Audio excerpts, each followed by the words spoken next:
എടോ, താൻ മൊറാൾ സംഭവം കേട്ടിട്ടുണ്ടോ?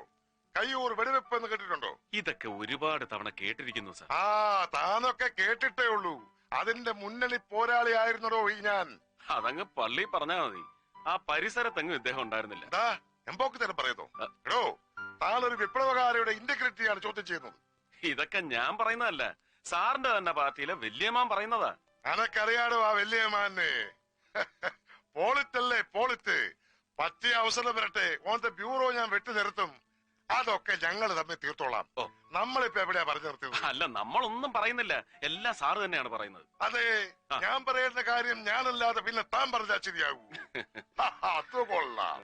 താൻ ഇന്നലെ എന്ത് പോക്കരത്തിലാണ് ആ കോടതി കിടന്ന് കാണിച്ചത്? വിപ്ലവം കൊടിമൂത്തുന്ന കാലത്ത് പോലും കോടതി കയറിയാൽ ഞങ്ങളൊക്കെ പരമാവധി 2 മുദ്രാവാക്യം വിളിക്കും. അതും ആരും കേൾക്കാതെ.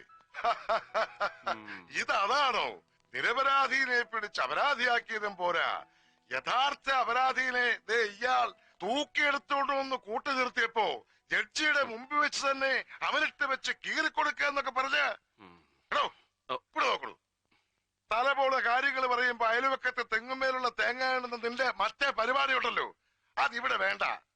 ആ, അവിടം കൊണ്ട് നിർത്തിയോ? കോടതി മുറ്റത്തോട്ടിറങ്ങി നേരത്തെ അടിയല്ലായിരുന്നു? ഒരുമാതിരി പൂരപ്പറമ്പില് ആന വരണ്ട പോലെ. അവൻ പയ്യൻ, പ്രായക്കുറവ്, അതിന്റെ വിവരക്കേട്. താൻ അവിടെ എന്ത് ചെയ്യായിരുന്നു? എന്റെ പൊന്ന് സാറേ, സീനിയർ നിന്ന് ലാൻഡ് ഓർഡർ ഇട്ട് ഇണ്ടനടിക്കുമ്പോ എനിക്ക് എന്നാ ചെയ്യാൻ പറ്റും സാറേ? പിന്നെ ഞാൻ നോക്കിയും കണ്ട് നിന്നതുകൊണ്ട് ഇങ്ങേരുടെ തടി രക്ഷപ്പെട്ടു. ഓ, ഞാനെന്തെങ്കിലും ചോദ്യം ചെയ്യാൻ വിളിച്ചാൽ എന്തൊരു എളിമ! ഈ കണ്ട ചെയ്തെല്ലാം ചെയ്തു കൂട്ടിയത് ഇയാളാണെന്ന് ഈ മോന്ത കണ്ടാൽ ആരെങ്കിലും പറയൂ? മുഹമ്മദേ, നൗ ഐ ആം സീരിയസ്. ഇനി എന്തെങ്കിലും മേജർ ആക്ഷൻ എടുക്കണമെങ്കിൽ അതെന്റെ പെർമിഷനോടെ മാത്രം മതി. എങ്കിൽ ഒരു ഇമ്മീഡിയറ്റ് ആക്ഷനുള്ള പെർമിഷൻ അങ്ങ് എനിക്ക് ഇപ്പൊ തരണം. എന്താണ് ഇഷ്യൂ? ചതി. ചതിക്കുത്തരം മുറിപ്പത്തല്. അതിന് പെർമിഷൻ വേണ്ട, ഓൺ ദ സ്പോട്ട് കൊടുത്തോൺ. Thank you sir.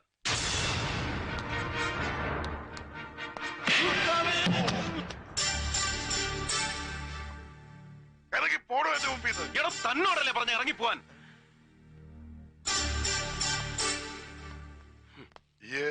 എമ്മയ്ക്ക് സൈക്കോളജിയാ പഠിച്ചേ? അല്ല, എക്കണോമിക്സ്. പിന്നെ എന്റെ മനസ്സിൽ ഇപ്പൊ അതൊക്കെ എങ്ങനെ മനസ്സിലായി? ഈ ഇപ്പൊ വീക്ക് വിട്ട നസ്രാണി പോത്തനല്ലേ ജോൺ വർഗീസ്, നമ്മുടെ DYMന്റെ പിള്ളേരെ വിട്ടിട്ട് ഓലിട്ട് 2 പിഴക്കണമെന്ന് ഞാനും കുറെ നാളായി വിചാരിക്കണു. ഇനിയിപ്പൊ അത് വേണ്ടല്ലോ. എന്താണ് സർ കാര്യം? ക്രിസ്തുമസിന് പോലും പള്ളിയിൽ പോകാത്ത തെണ്ടി മലയാള മാസം 1-ാം തീയതി ആകുമ്പോ ഗുരുവായൂർ കിടന്ന് തിരിഞ്ഞു കളിക്കുന്നത് കാണാം. ഭരണം മാറിയൊന്നും അറിഞ്ഞിട്ടില്ല അവൻ. ഇപ്പോഴും മറ്റവന്റെ ആളാ. ഇവിടെ നടക്കുന്നത് അവിടെ ചെന്ന് പറയും, അവിടെ നടക്കുന്നത് ഇവിടെ വന്ന് പറയും. എല്ലാം കൂടെ ചേർത്ത് പോളിറ്റിക്സ് എന്ന് അങ്ങോട്ട് വ്യൂറും. ഏത് ഷെട്ടി ചാടിപ്പോയി, എനക്കറിയാം.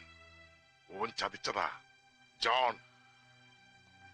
സാരയിലിടൂ, ഷെട്ടിക്ക് താനത്തെ ചൂണ്ടയ്ക്കും കൊളുത്തിനും ബലം പോരാ. എന്താ അടുത്ത സ്റ്റെപ്പ്? വെറും ഒരു റഹീം ഹാജി കൊലക്കേസിൽ ഒതുങ്ങുന്നതല്ല ഷെട്ടിയുടെ ഒരു ക്രിമിനൽ ഹിസ്റ്ററി. അവനെക്കുറിച്ച് കേട്ട അതിശയോക്തികളെല്ലാം ഒരുപാട് ആംപ്ലിഫൈഡ് ആണെന്ന് ആദ്യം എനിക്കും തോന്നിയിരുന്നു. No, too long, too high and very deep. ഇത്ര വലിയൊരു ആന്റി സോഷ്യൽ ആറ്റിറ്റ്യൂഡ് അവൻ മെയിൻറ്റെയിൻ ചെയ്യുന്നതിന്റെ മോട്ടിവേഷനാണ് പിടികിട്ടാത്തത്. സർ, വെറും ഒരു പൊളിറ്റിക്കൽ അപ്പോയിന്റ്മെന്റ് ആണ് എന്റെ ഈ സൂപ്രണ്ട് ഉദ്യോഗം എന്നറിയാൻ. അത് ഡിമാൻഡ് ചെയ്യാത്ത ഡെപ്തിലേക്ക് ഞാനൊന്ന് ഇറങ്ങിക്കോട്ടെ, അറ്റ്ലീസ്റ്റ് ഇൻ ഷട്ടീസ് കേസ്. ഇടയ്ക്ക് ഒരു അല്പം നാറ്റം അടിച്ചാലും ഒരു പോലീസ് സൂപ്രണ്ടിന്റെ പരിധിക്ക് പുറത്തു നിന്ന് കളിക്കാനും അങ്ങനെ അനുവദിക്കണം, അത്യാവശ്യ ഘട്ടത്തിൽ. അതായത് നിന്നെ അഴിച്ചു വിടണം. പിന്നെ നീ ഒപ്പിച്ചു കൂട്ടുന്ന പുലിവാലുകൾക്കൊക്കെ ന്യായം പറഞ്ഞ് നാട്ടുകാരുടെ മുമ്പിൽ ഞാനൊരു തിരുമണ്ടനാവണം.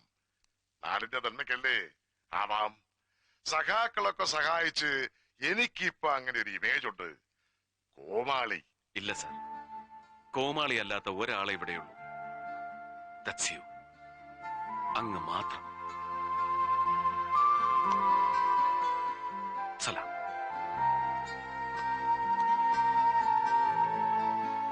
സലാം.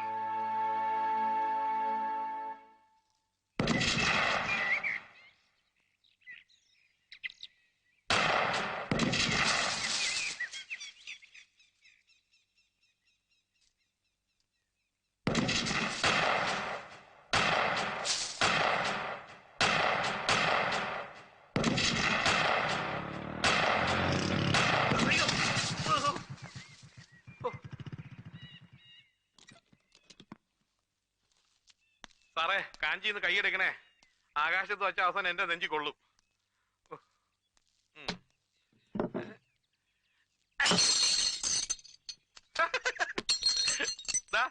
ഇത്രയേ ഉള്ളൂ കാര്യം. ഒരു കാലി കുപ്പി പോലും പൊട്ടിക്കാൻ അറിയാത്ത ഒരു പോലീസ് സൂപ്രണ്ടും പട്ടച്ചാരായം പൊട്ടിച്ച് നടക്കുന്ന ഒരു ഷാർപ്പ് ഷൂട്ടറും. അല്ല, ഇയാൾ ആരുവാ? ജസ്പാൽ റാണയുടെ മച്ചമ്പിയ.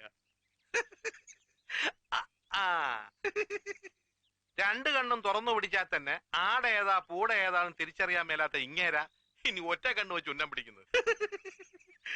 ഈ ഷെട്ടി ചാടിപ്പോയ ചമ്മലിൽ ടെൻഷൻ അടിച്ചിരിക്കുന്ന നിങ്ങൾ ഇനി തോക്കല്ല വീരം കൊണ്ട് വെടിവെച്ചാലും കുപ്പി പൊട്ടാൻ പോണില്ല. എന്റെ പണിക്കർ സാറേ, ഉണ്ട സർക്കാരിന്റെ ആണെങ്കിലും നമ്മുടേതാണെങ്കിലും വേസ്റ്റ് ചെയ്യരുത്. കോസ്റ്റ്ലിയാ. സാറ് ദൈവത്തെ ഓർത്ത് ഈ വെടി ഒന്ന് നിർത്ത്. താൻ നിർത്ത്. തന്നെ ഏൽപ്പിച്ച കാര്യം എന്തായി? ആ ചക്രവാണിയെയും അയാളുടെ ബാക്ക്ഗ്രൗണ്ട്സിനെ കുറിച്ചുള്ള ഫുൾ ഡീറ്റെയിൽസ് ഈ ഫയലിലുണ്ട്. എന്താടോ ഇത്? ഒരു രക്ഷയില്ല സാർ. ഒരുമാതിരി അഡ്രസ് ഉള്ള സകല നാടക കമ്പനികളിലും കയറി അന്വേഷിച്ചു. ചക്രവാണി എന്ന പേരുള്ള ഒരു ഡയറക്ടറെയോ റൈറ്ററെയോ നടനെയോ അവർക്ക് മുമ്പ് പരിചയമില്ല. ഒരൊറ്റ പബ്ലിഷിംഗ് കമ്പനി പോലും ഇയാളുടെ ഒരു വർക്കും മുമ്പ് പബ്ലിഷ് ചെയ്തിട്ടില്ല. ഈ അക്കാഡമി അവാർഡ് കിട്ടിയ ചക്രവാണിയുടെ ഒരു സാധനം TC ബുക്ക് റിലീസ് ചെയ്തിട്ടുണ്ട്. അതും 500 കാപ്പി. എന്തിനധികം? വിൽപ്പനയല്ലോ ഉദ്ദേശം. പോരല്ലോ ഗുരുമൂർത്തി.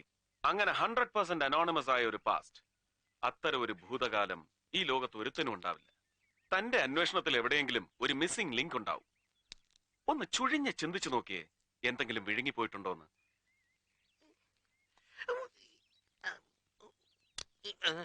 എടോ, വിഴുങ്ങിയത് പുറത്തെടുക്കാൻ താൻ ഇനി അപ്പിയുടെ ഓക്കാനിക്കൊന്നും വേണ്ട.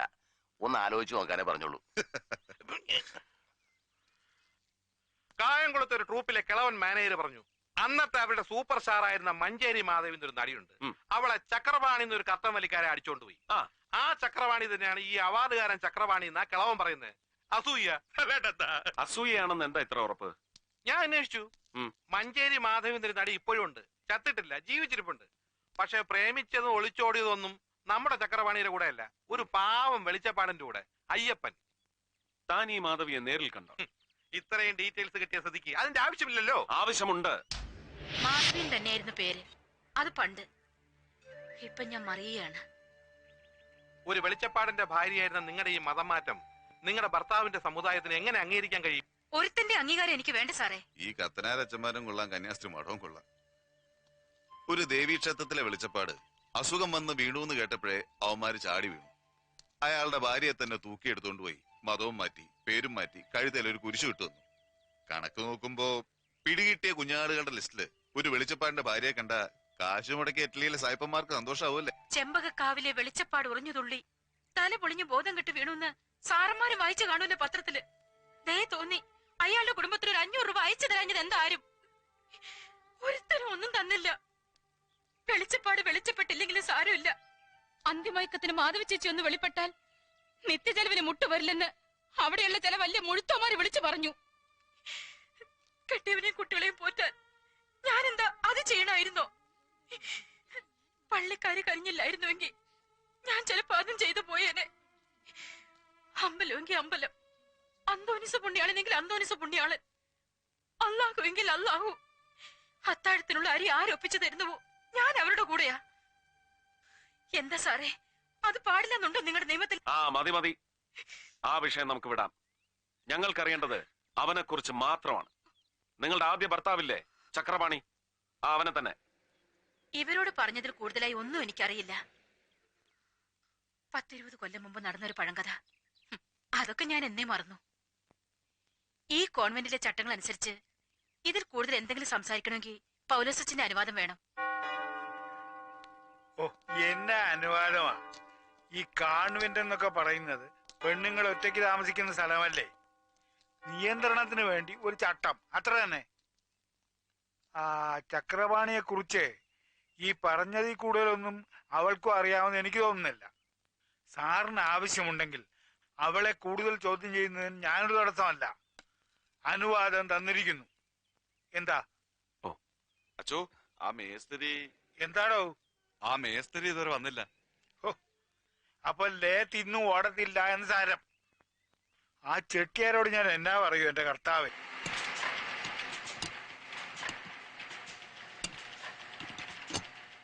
ആ ഇനി ഒന്ന് ഓൺ ചെയ്തേ. തമ്പുരാൻ കാത്തു. വലിയ ഉപകാരമായിപ്പോയി കേട്ടോ പണിക്കർ സാറ്. നക്ഷത്രക്കാലം എണ്ണി നിൽക്കാതെ ഞാൻ വിഷയത്തേക്ക് നോക്കണ. ചവിട്ടി ഓടിച്ചു നാളെ ഓടി വന്നാലേ നന്നാക്കി തരാൻ പണിക്കർ സാറിനെ കിട്ടത്തില്ല, മനസ്സിലായോ?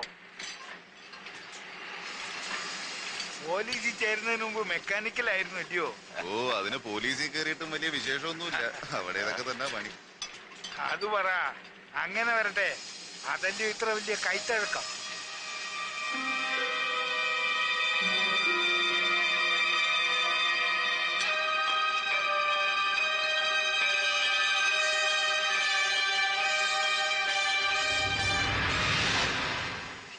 സർ, ഒന്നൊന്ന്.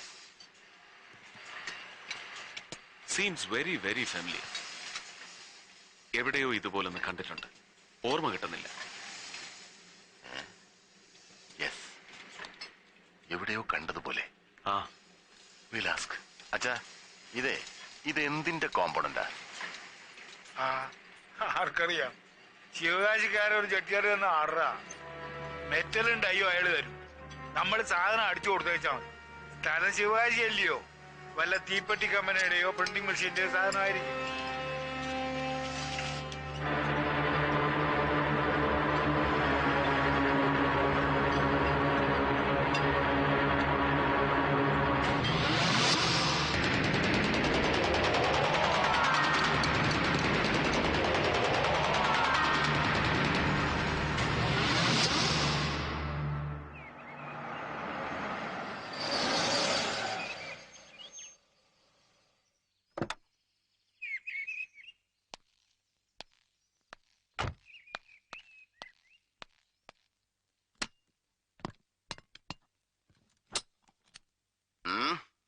AK-47 Anton Kalashnikov 47.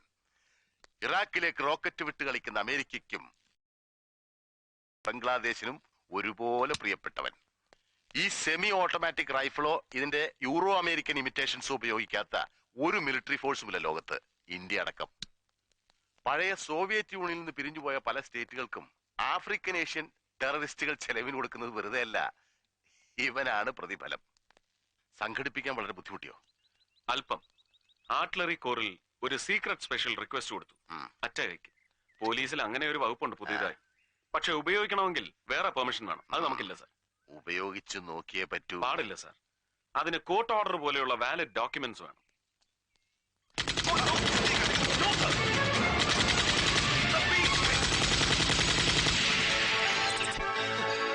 എന്ത് ഭ്രാന്താണ് ഈ കാണിച്ചത്? Are you really mad? ഇത് വട്ട് തന്നെയാ. വട്ട് തന്നെയാ. പക്ഷേ അത് ആർക്കൊക്കെയാണ്, ഏതിനൊക്കെയാണ്, എങ്ങനെയൊക്കെയാണെന്ന് അറിയണമെങ്കിൽ I have to use an AK-47. See the firing perfection. ഇത് ഒറിജിനൽ തന്നെയാ. Now I have to dismantle this gun. ഇത് അഴിച്ചു പറിച്ചതിന്റെ ആക്കോ ആണിയൊക്കെ ഒന്ന് ഇളക്കി പരിശോധിക്കണം.